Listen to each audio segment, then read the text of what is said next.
பொண்ணுக்கு நான் சமைக்கிறதுலாம் பெரிய விஷயமா? கையில அடிபட்டா சமைச்சா என்ன தப்பு? அப்படின்ற மாரி உஷா சொல்லிட்டு இருக்காங்க. உடனே சக்தி செமையா டென்ஷன் ஆயிறாரு. "நீங்க ஏன் இப்படிலாம் பேசிட்டு இருக்கீங்க அண்ணி? அவ வந்து சமைக்கணும்னு எப்படி சொல்வீங்க? நீங்க எப்படி சமைப்பா? 2 கையில அடிபட்டுருக்குல்ல அவளுக்கு. சரி நாங்க ஹோட்டல்ல ஆர்டர் பண்ணிக்கிறோம் விடுங்க." "என்னது ஹோட்டல்ல ஆர்டர் பண்ண போறீங்களா?" அப்படின்னு சொல்லிட்டு பேசுறாங்க உஷா. உடனே வந்து "இல்ல இல்ல நானே சமைக்கிறேன். ஒண்ணும் ப்ராப்ளம் இல்ல." அப்படின்னு சொல்லிட்டு வராங்க பொன்னி. "அது எப்படி சமைப்பா? கையில நான் பார்த்துக்கிறேன். நீங்கலாம் கிளம்புங்க. ஒண்ணும் பிரச்சனை இல்ல. நான் பார்த்துக்கிறேன்." "அதான் அவளே பார்த்துக்கிறேன்னு சொல்றாள்ல. விடுங்க விடுங்க." அப்படின்னு சொல்லிட்டு ஜெயா சொல்றாங்க. எல்லாரும் கிளம்புங்க முதல்ல அப்படின்றாங்க. எல்லாருமே கிளம்பி போகிறாங்க. சரி பொன்னி நீ எப்படி பண்ண போறியோ தெரியல, பார்த்துக்கோ பொன்னி, நான் அவங்ககிட்ட சொல்லியிருக்கேன், உன்னால் சமைக்க முடியலன்னா விட்டுருமா, வந்து அவன் ஹோட்டல்லேருந்து வாங்கி கொடுப்பான் உனக்கு, கவலைப்படாத அப்படி சொல்லிட்டு அவங்க மாமா வந்து சொல்லிட்டு போகிறாரு. சரி எல்லாரும் கிளம்பலாம் அப்படின்னு சொல்லிட்டு எல்லாரும் கிளம்புறாங்க. பொன்னி வந்து அப்படியே வந்து சமைக்கலாம் அப்படின்னு சொல்லிட்டு போகிறாங்க. அப்போ சக்தி வர்றாரு. என்ன பண்ண போகிற பொன்னி?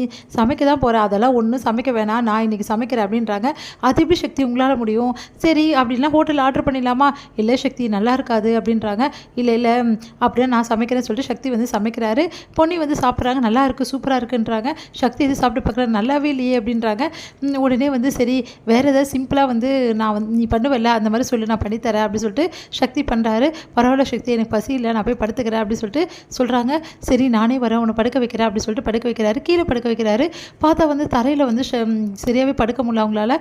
சரி இன்றைக்கி ஒரு நாள் பெட்டில் படுத்துக்கோ அப்படின்னோடனே சக்தி அது வந்து என்ன ஆச்சு பெட்டில் படுத்தா என்ன ப்ராப்ளம் வா அப்படின்னு சொல்லிட்டு வம்பு பண்ணி பெட்டில் படுக்க வைக்கிறாரு. அதுக்கப்புறம் வந்து நீ பெட்டில் படுத்துருக்கும்போது யாரோ என் கூட இருக்கிற மாதிரி எனக்கு ஃபீலிங்காக இருக்குது, இனிமேட்டு பெட்லேயே படுத்துக்கோ பொண்ணி அப்படின்னா. பரவாயில்ல சக்தி இன்றைக்கி ஒரு நாள் மட்டும் படுத்துக்கிறேன், ஆனால் பெட்டில் படுத்தா எனக்கு தூக்கமே வராது, நான் கீழே போயிடுறேனே அப்படின்றாங்க. அதெல்லாம் ஒன்றும் வேணாம், நீ பெட்டில் படுத்தா தான் நான் எல்லாமே எதுவாக இருந்தாலும் உனக்கு எடுத்து கொடுக்க முடியும், நீ கீழே படுத்தா ஒன்றும் பண்ண முடியாது புரியுதா அப்படின்னு சொல்லிட்டு படுக்க வைக்கிறாரு. அடுத்து வந்து சக்தி வந்து பொண்ணியை பார்க்குறாரு. பொண்ணி உன்னை நினச்சா எனக்கு ஒன்றுமே புரியல, ரொம்ப பெருமையாகவும் இருக்குது, ஒரு பக்கம் கவலையாகவும் இருக்குது, ஏன் சக்தி அப்படி சொல்கிறீங்க அப்படின்னு. பின்ன என்ன நீ வந்து துணிச்சலாக எல்லாத்துலேயும் வந்து ஈடுபடுற, உண்மையிலே உன் துணிச்சலாக பார்க்கும்போது நாங்களாம் யாருன்னே சொல்ல முடியல, அந்த மாதிரி துணிச்சலாக வந்து தைரியமாக இருக்க, உன் தைரியத்தை பார்க்கும்போது எனக்கு ஒன்றுமே புரியல, நீ இவ்வளோ சைலண்ட் டைப்பாக இருக்க, ஆனால் இப்படி தைரியம் உனக்கு எங்கேருந்து வந்தது அப்படின்னோடனே சின்ன வயசுலேருந்தே வந்து நான் ரொம்ப தைரியமாக இருக்கணும்னு சொல்லி எங்கள் அப்பா சொல்லுவார்.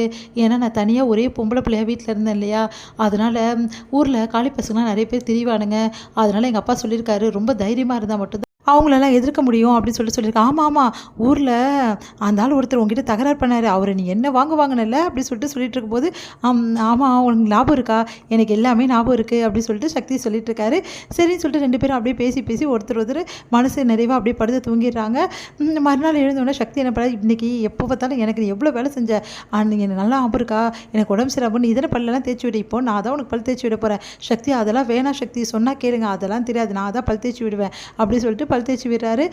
அடுத்து வந்து சரி ஓகே நீ எப்படி குளிப்ப சக்தி, அது மட்டும் வேணாம் நான் பார்த்துக்கிறேன் ப்ளீஸ் அப்படின்றாங்க. சரி கோச்சிக்காத, சரி நீ உள்ளே போ, ஆனால் வந்து கையில் வந்து நான் பேண்டேஜ்லாம் சுற்றி விட்டுறேன், கை வந்து தண்ணி படாமல் தான் குளிக்கணும் புரியுதா, சரி சக்தி நான் பார்த்துக்கிறேன் அப்படின்றாங்க. சாரி கட்ட முடியாமல் கஷ்டப்படுறாங்க. உடனே வந்து சக்தி வந்து நான் கட்டுறேன் இரு அப்படின்னு சொன்னோன்னே சக்தி உங்களுக்கு வராது சக்தி அப்படின்றாங்க. எனக்கு கட்ட தெரியும், நான் கண்ணை முடின்னு கட்டுறேன் போதுமா அப்படி சொல்லிட்டு கட்டுறாரு. இங்கே சொருவா இங்கே வந்து போடவா அப்படி சொல்லும் போது அப்படியே சக்தியை பார்த்துட்ருக்காங்க. தென்னை மரம்